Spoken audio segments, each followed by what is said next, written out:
Oui, alors j'ai étudié sciences politiques et communication. Quand je suis rentrée au Cameroun, quand j'avais décidé de rentrer au Cameroun, mon père m'a menacée. Il m'a dit, toi là, tu viens pas pour écrire des choses dans les journaux, parce que toi, tu vas finir en prison. Et nous, on connaît pas les grands types pour venir te sortir des gens qui ont vécu ces époques-là. Plus j'avais un sentiment de révolte, parce que je me rendais compte qu'en fait, ça n'avait pas changé, malgré tous les sacrifices faits. Et donc, vous savez, quand à un moment, vos ambitions et vos rêves pour l'Afrique sont tellement grands, ils annihilent la peur. Le Congo ne tombera jamais.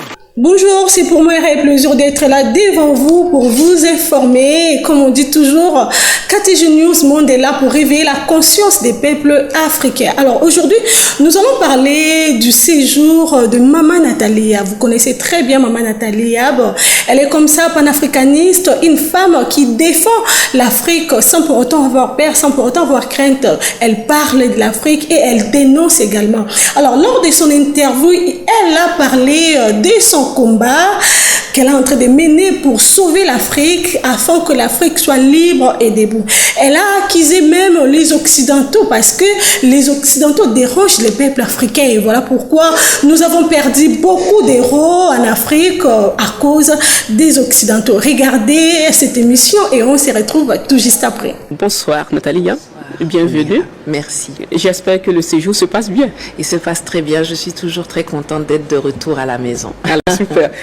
Vous êtes né d'un père camerounais et d'une mère suisse. Vous avez d'ailleurs passé une bonne partie de votre enfance en Suisse avant de rejoindre le Cameroun où vous y résidez actuellement. Et vous avez fait des études en sciences politiques et en journalisme.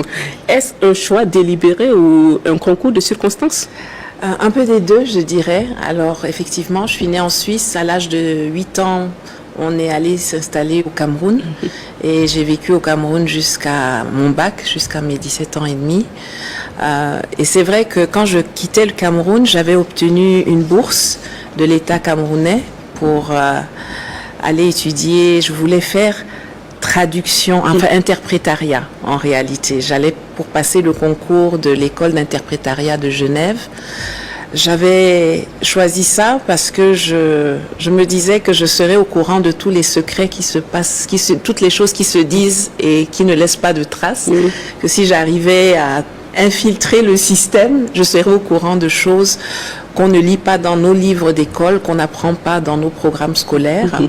Malheureusement, concours de circonstances, le billet qu'on avait acheté mentionnait le départ depuis la ville de Douala. Et moi, j'étais à Yaoundé. Et donc, quand on est arrivé à l'aéroport de Yaoundé, il n'y avait pas d'avion. Je suis arrivée trop tard en Suisse pour le concours. Et à ce moment-là, je me suis dit, est-ce que j'attends une année pour le représenter l'année prochaine? Et je me suis dit, non, je vais faire du journalisme et de la science politique. Je vais aller le faire en Allemagne. Et puis, voilà, le truc a pris son envol. En tout cas, vous avez mis le moyen pour réussir dans ce secteur qui aboutit à une carrière bien remplie, bien riche, une carrière inspirante. Vous avez occupé des postes de responsabilité dans plusieurs pays, l'Allemagne, le Nigeria en Afrique, la Côte d'Ivoire. Et en tout cas, dites-nous plus sur cette carrière dont je le disais, très riche et très inspirante. Oui, alors j'ai étudié sciences politiques et communication. Quand je suis rentrée au Cameroun, quand j'avais décidé de rentrer au Cameroun, mon père m'a menacée. Il m'a dit, toi là, tu viens pas pour écrire des choses dans les journaux, parce que toi, tu vas finir en prison. Et nous, on connaît pas les grands types pour venir te sortir. Parce que très engagé depuis ce temps. Déjà, oui, depuis très jeune en réalité. Et donc, j'ai cherché plutôt dans la communication et j'ai d'abord commencé dans des agences de communication. Et ensuite, là aussi, concours de circonstances, je me disais, je vais créer ma propre société de mobilité internationale. J'allais faire une étude de faisabilité. Et dans un entretien avec le directeur de la société Maersk au Cameroun à l'époque, les conteneurs, là, les petites boîtes de shipping, quand j'ai fini de lui poser mes questions, il m'a dit, bon, moi je vous ai consacré du temps, est-ce que vous pouvez me consacrer 12 minutes de votre temps?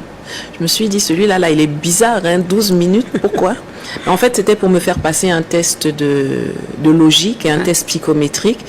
Et pendant l'entretien, il a trouvé que je serais une DRH très intéressante. Je n'avais jamais étudié la RH. Je me voyais plutôt comme la syndicaliste qui va qui va affronter le RH tous les 2 jours.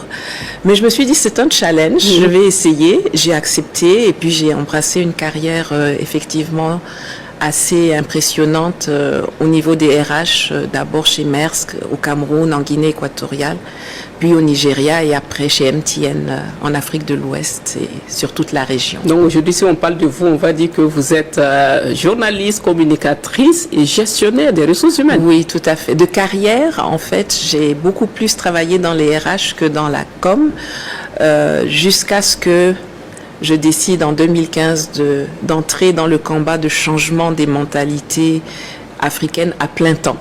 Voilà. En tout cas, vous êtes resté en Côte d'Ivoire, on le disait tantôt, vous avez servi dans ce pays jusqu'en 2019 et entre-temps, vous êtes conseillère exécutive de la mairie d'Azagui et là, on est sur le terrain de la politique. Oui, on a été sur le terrain. J'ai été la conseillère exécutive du professeur Mamadou Koulibaly lorsqu'il a créé son parti politique Leader à l'époque. Et donc, oui, j'ai pu contribuer à la naissance, au façonnement d'un parti politique dont beaucoup de gens se moquaient d'ailleurs à l'époque parce qu'on nous disait que nous, on est une université, on n'est pas un parti politique, parce qu'on mettait beaucoup l'accent sur la formation idéologique, sur le projet de société, etc.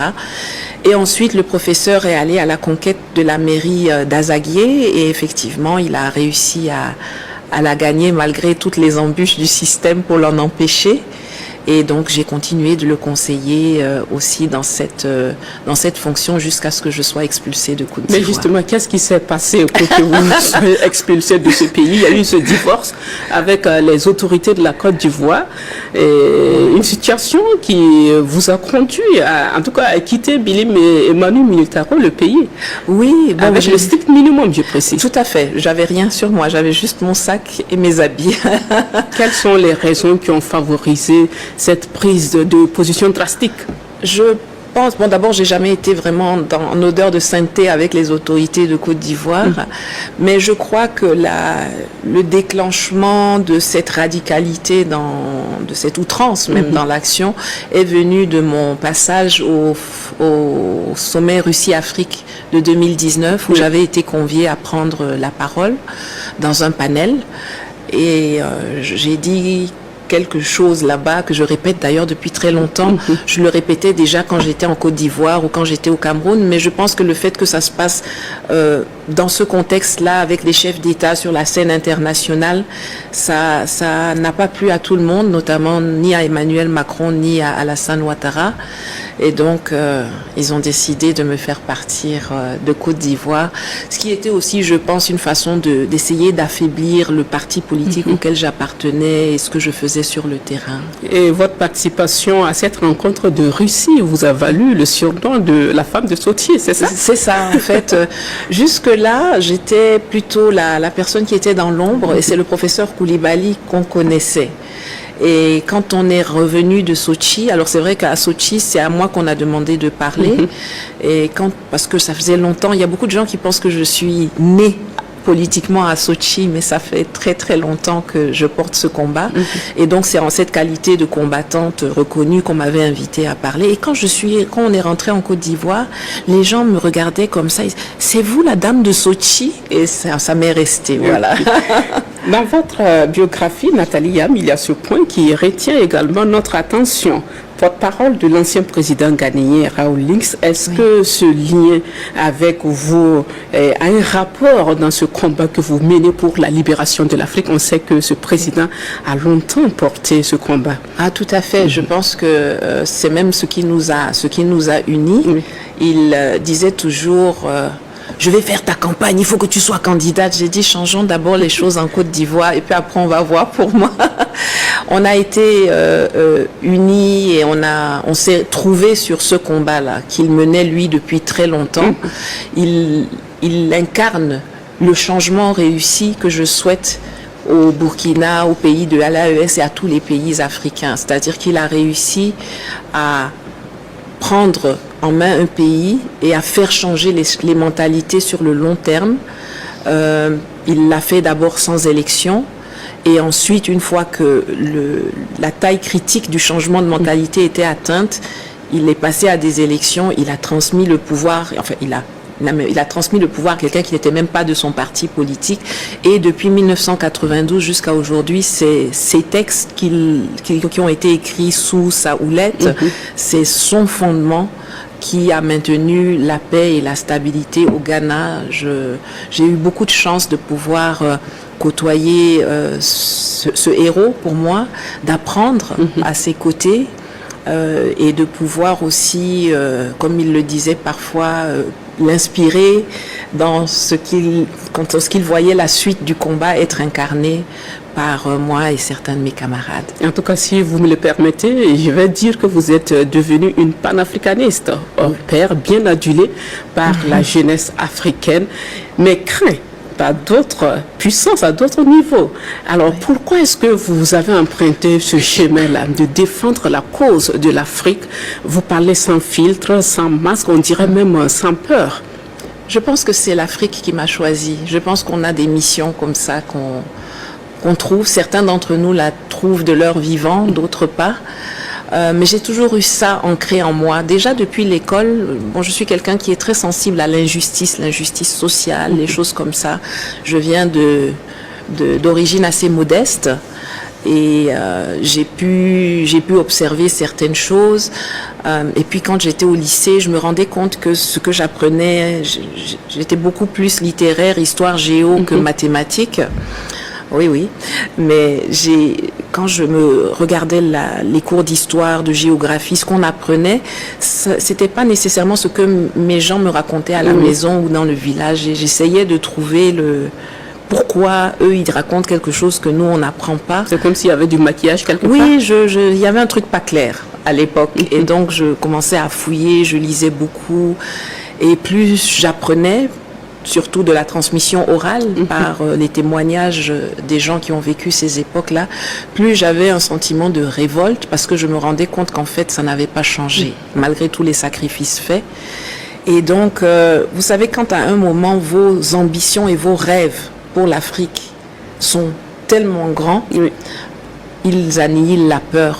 À un moment donné, quand on s'engage dans ce combat, on sait que ça sera rude. Je ne pense pas qu'on peut se laisser guider par la peur. Après, il faut pas être naïf non plus. Il y a des dispositions à prendre, mais ma seule crainte, en réalité, c'était qu'il m'arrive quelque chose quand mon fils était encore jeune. Maintenant, c'est un homme. Il a 26 ans. Il peut se gérer. S'il m'arrive quelque chose, il saura continuer sa vie. Est-ce qu'il a emprunté le même chemin que vous, votre fils? Mon fils a, d'une certaine manière, parce que chacun a sa façon de faire le combat, c'est un énorme soutien pour moi. Les discussions que j'ai, quelqu'un qui est très, très futé, très intelligent et très rationnel, très pragmatique. Et il a choisi, pour l'instant, il est dans le monde corporate, comme moi j'ai commencé dans le monde corporate, il y est. Il subit les conséquences d'être le fils de Nathalie Yamb, parce que quand on google mon nom, ce qu'on trouve là-bas ne permet pas nécessairement d'avoir une carrière tranquille dans certains environnements, mais il l'assume totalement et il est très fier et contribue à sa manière à ce combat, oui. En tout cas, vous êtes fait beaucoup d'ennemis, et pas mal, pas des moindres, dans plusieurs milieux. Vos prises de position depuis la guerre de l'Ukraine n'ont pas plu à tout le monde. Alors, on vous taxe d'être à la solde des pays comme la Russie. Vous êtes déclaré persona non grata en France. Quelle explication vous donnez à tout ça? Je crois que c'est surtout dû à l'arrogance et au mépris que les gens ont envers les Africains. On se dit que nous, Africains, on n'a pas le droit de parler des choses des autres. Pourtant, tout le monde vient parler dans nos choses. Mais quand quelqu'un comme moi s'exprime sur une situation qui est mondiale, je veux dire, la guerre en Ukraine a eu des répercussions sur tous les pays du monde, avec les sanctions, avec même la façon dont les Africains ont été traités au déclenchement du conflit, quand on essayait de les empêcher de sortir d'Ukraine, etc., ce qui était très révoltant quand même. Mais on se dit, oh, mais les Africains, là, qu'est-ce qu'ils viennent parler dans les choses des autres, les choses des Occidentaux, ça les regarde pas. Eh bien, moi, je revendique le fait que l'on parle de tout. De la même façon que tout le monde se permet de parler chez nous, pour nous en notre place, moi aussi je me permets d'avoir des opinions et de les exprimer.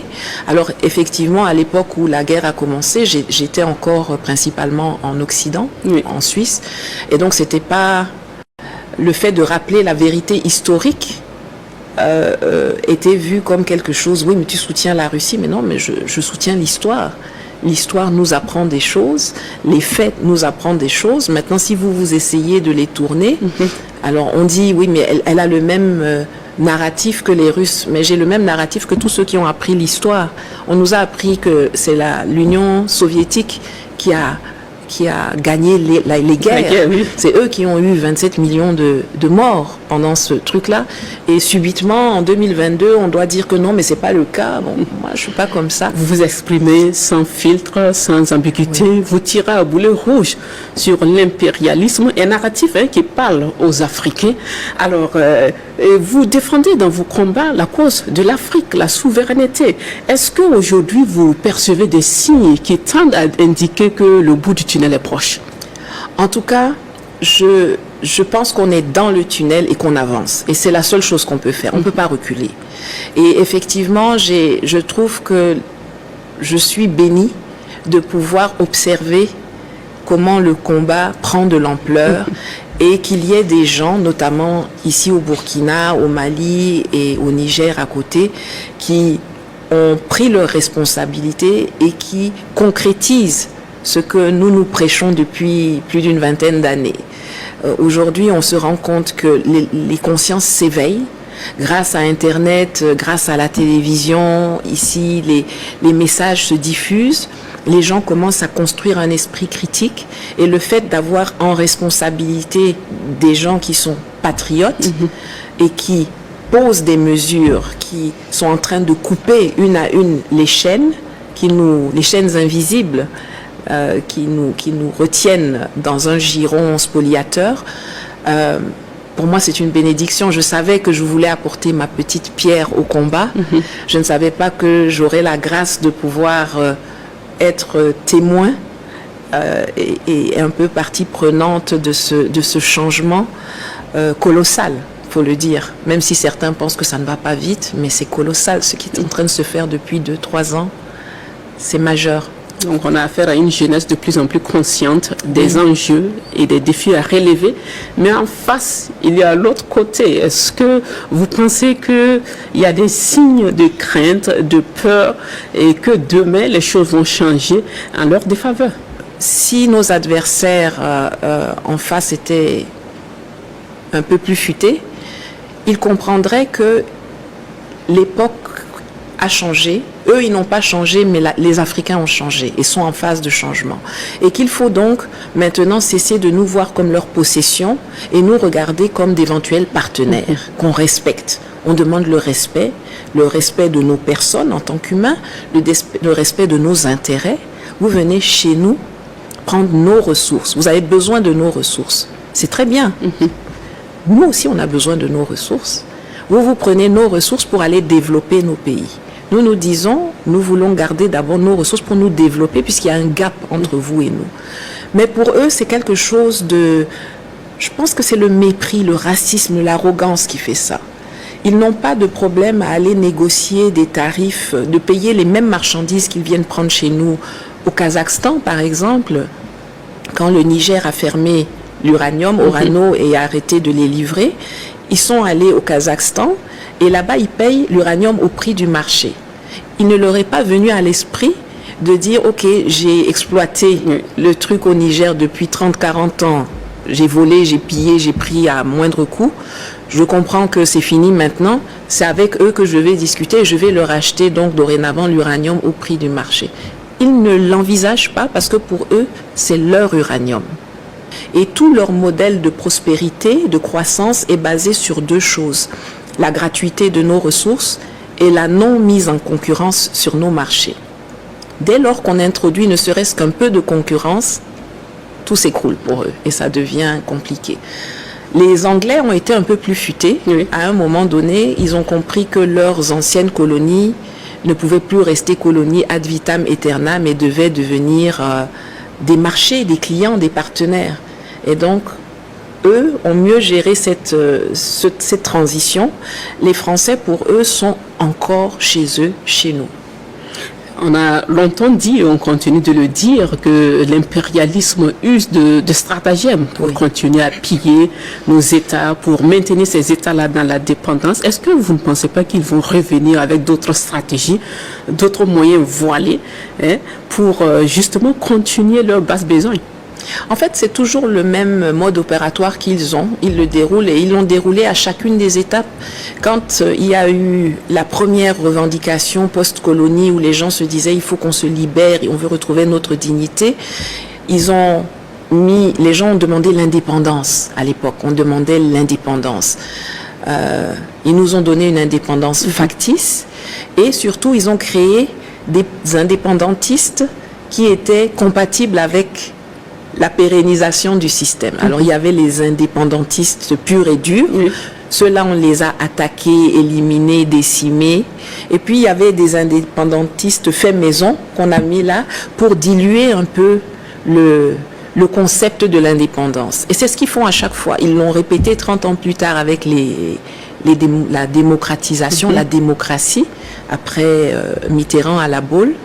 Alors, il y avait ceux qui, au bout de 30 ans, ont compris que l'indépendance était factice et qu'il fallait maintenant qu'on prenne notre liberté de nouveau. Et on a créé, là aussi, des pro-démocratie, mais compatibles avec le système france-africain. Donc, chaque fois, ils viennent et ils diluent nos messages en créant leurs marionnettes qui viennent un peu polluer le message et le combat. Et c'est ce qui est en train de se passer ici maintenant, 30 ans plus tard, avec le souverainisme. Il y a les panafricains. Les gens comme moi et comme certains de mes camarades ont dit, et même comme les dirigeants de l'AES, on nous décrit comme des extrémistes, des radicaux. Et puis on crée des panafricains modérés, courtois, avec qui on peut discuter.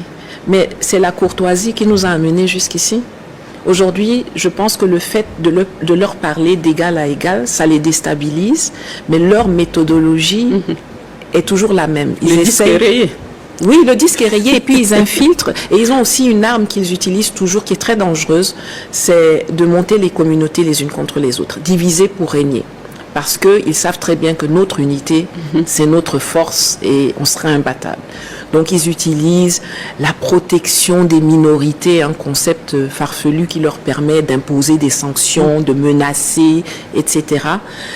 J'espère que je travaille à ce que ceux qui adhèrent à cette façon de procéder des Occidentaux soient mis en minorité, qu'il y en ait de moins en moins. J'espère, et je profite d'ailleurs d'être ici et de discuter avec vous pour dire aux gens, vous n'êtes pas obligés de soutenir à 100% ce que le président Traoré, le président Tiani, le président Goïta font. Mais de grâce, n'allez pas vous mettre au service de ceux qui sont en train de les combattre. Si vous n'êtes pas d'accord, restez dans votre coin, exprimez-le, mais n'allez pas faire le jeu de l'ennemi, parce que c'est nous tous qui allons perdre, c'est vos enfants qui vont perdre. Eux, ils prospèrent et nous, on reste ancrés dans la pauvreté, dans la misère, dans l'aide publique. Avec toutes les ressources qu'on a, on n'a pas besoin d'aide. On a besoin d'intelligence, de patriotisme, de rigueur. Et on rattrapera le retard très très rapidement. Et l'avenir de la CEDEAO avec le départ de ces trois pays de l'institution sous-régionale. Bon, la CEDEAO, pour moi, c'est un zombie, hein, c'est un walking dead, c'est une organisation qui n'a aucune raison d'être. C'est un instrument dans les mains du colon et des impérialistes. Ce que la CEDEAO a fait au pays de l'AES et notamment au Niger, à penser aller déclarer la guerre à un pays membre, pour moi, c'est quelque chose qui a acté l'acte de décès de la CEDEAO. C'est une organisation qu'il faut faire sauter, qui n'a d'ailleurs plus de raison d'être, puisqu'elle était, d'une part, c'était une organisation économique d'intégration.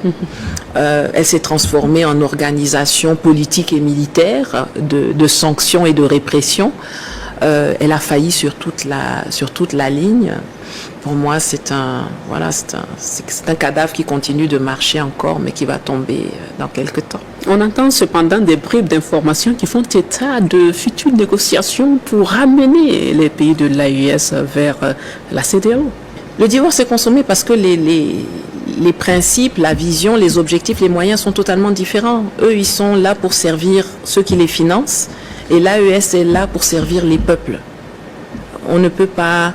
Il y aura forcément des relations. La CEDEAO n'est pas la seule organisation sous-régionale. Il y a plein d'organisations sous-régionales qui existent, une bonne dizaine, presque une vingtaine, le CENSAD, le Conseil de l'Entente, enfin il y en a plein.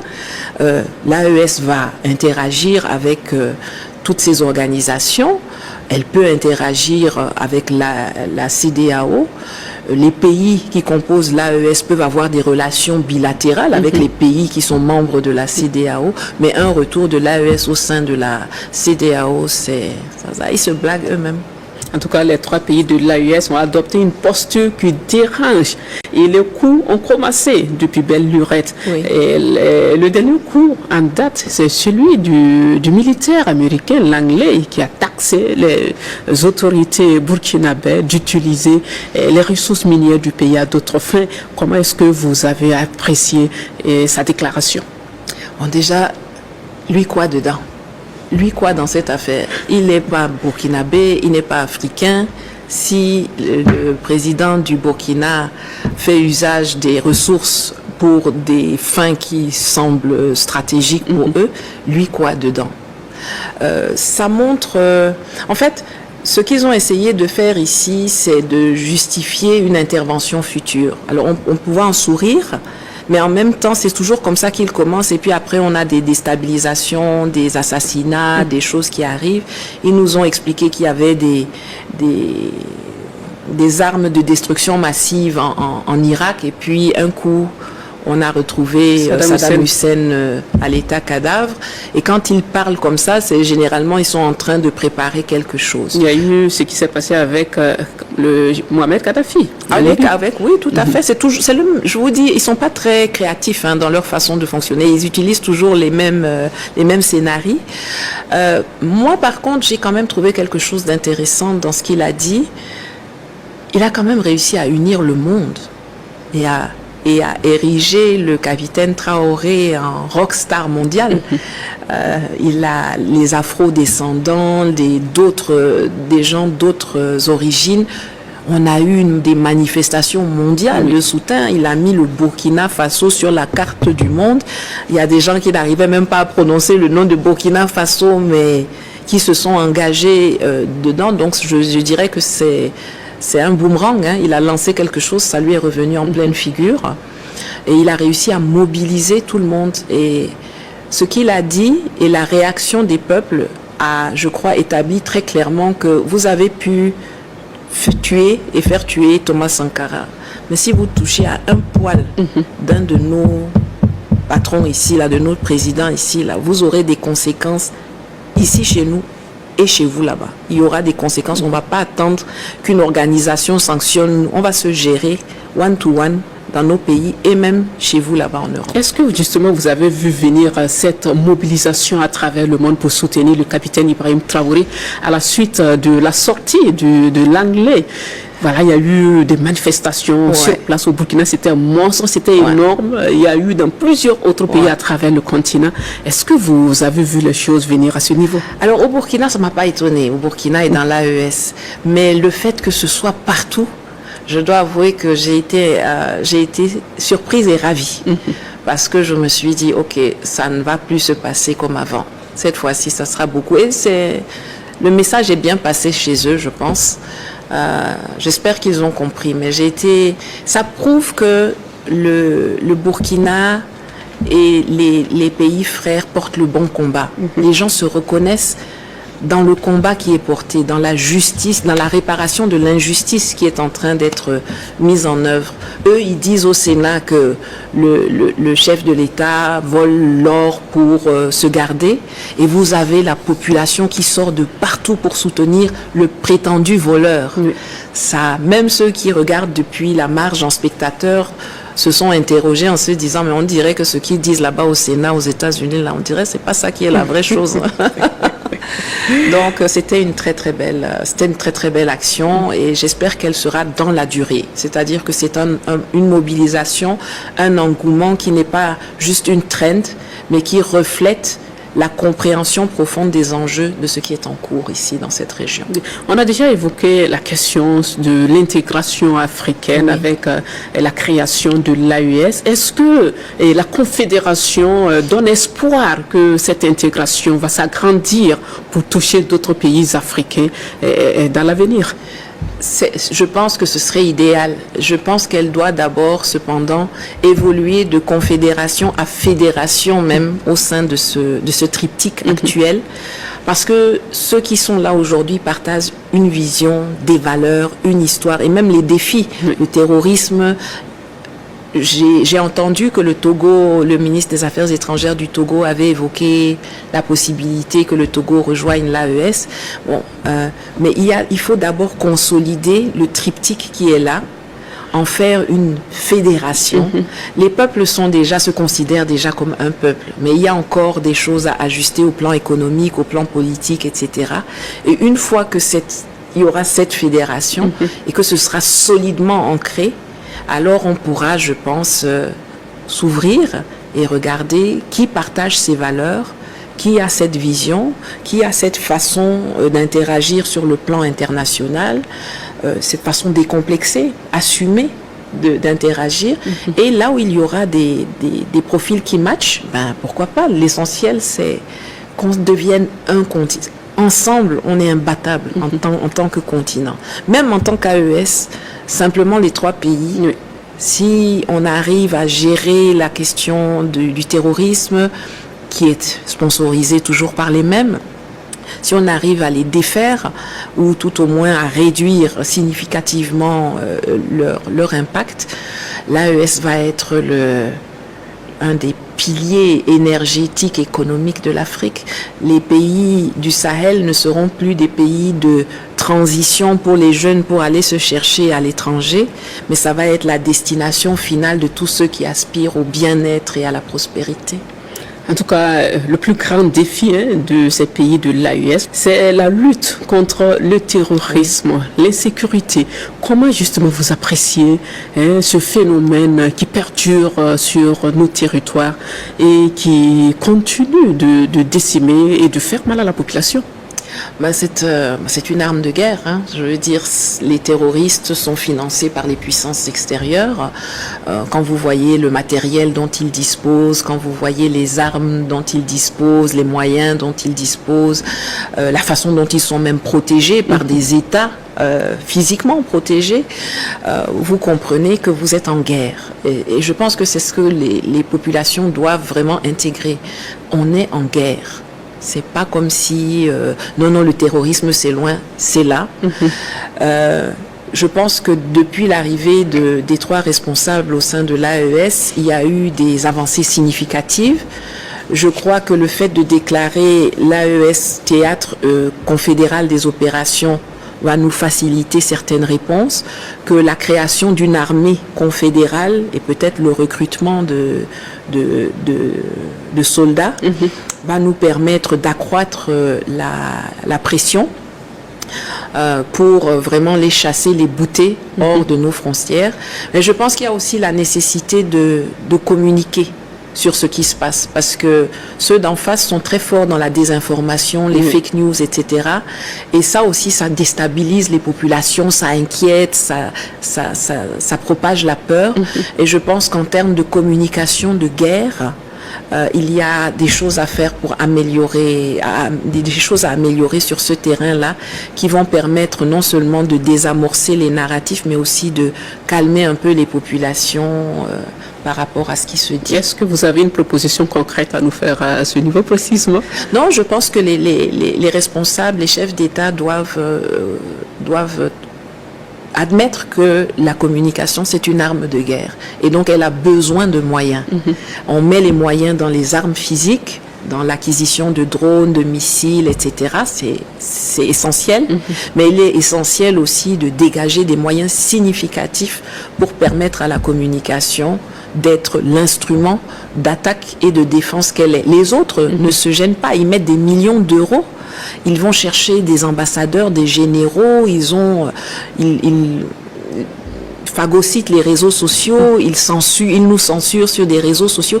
Donc il faut que nos États puissent comprendre que la communication a aussi besoin de moyens pour être efficace, pas seulement dans la défense et la réaction, mais dans l'attaque. Il faut que ce soit nous qui imprimions le tempo et que ce soit eux qui soient... Voilà, des retours sur ces plateaux. Là, vous venez de suivre comme ça l'émission de Maman Nathalie Yab au Burkina Faso. Une très belle émission. Félicitations à vous, maman. Bravo, car tu ne cesses de nous informer, tu ne cesses de nous faire découvrir davantage l'Afrique afin que nous puissions comprendre l'Afrique à travers les différentes histoires qui ne cessent de nous instruire afin de comprendre qui sont pour les peuples africains et qui sont contre le peuple africain. Et cette interview n'a laissé aucune personne indifférente. Vraiment, nous avons aimé son passage dans l'émission avec une très belle journaliste. Vraiment, vous avez senti du professionnalisme. Maman Nathalie Yab est là pour combattre les Occidentaux. Elle défend la cause du peuple africain. Elle défend vraiment l'intérêt du peuple africain parce que depuis longtemps, l'Afrique est dans l'esclavagisme. Depuis longtemps, vous le saviez très bien, nos ancêtres ont combattu, mais aujourd'hui, nous continuons toujours de souffrir parce que certains dirigeants ont peur de prononcer. Alors, à travers les différentes vidéos de Maman Nathalie Yab, nous apprenons chaque jour et nous comprenons qui sont pour l'Afrique et qui sont contre. Vous avez compris, n'est-ce pas? Les Occidentaux ont beaucoup fait du mal au peuple africain et il est temps que l'Afrique soit libre et debout parce que on dit toujours la patrie ou la mort. Si vous voulez sauver l'Afrique, vous devez être des vrais défenseurs. Vous ne pouvez pas avoir peur. Il faut dénoncer. Au cas où vous retrouvez que non, ça ne marche pas, il faut dénoncer. Il faut dénoncer. Il faut avoir le courage de parler, le courage de prononcer pour dire non à l'impérialisme en Afrique. Car l'Afrique a besoin d'être libre pour son développement. Alors, c'était votre sœur Norette Makoussa. Quant à moi, je vous dis au revoir. Autant plus, restez toujours branchés sur KTG News Monde pour suivre nos différentes vidéos. On se retrouve à la prochaine. Bye. Le Congo ne tombera jamais.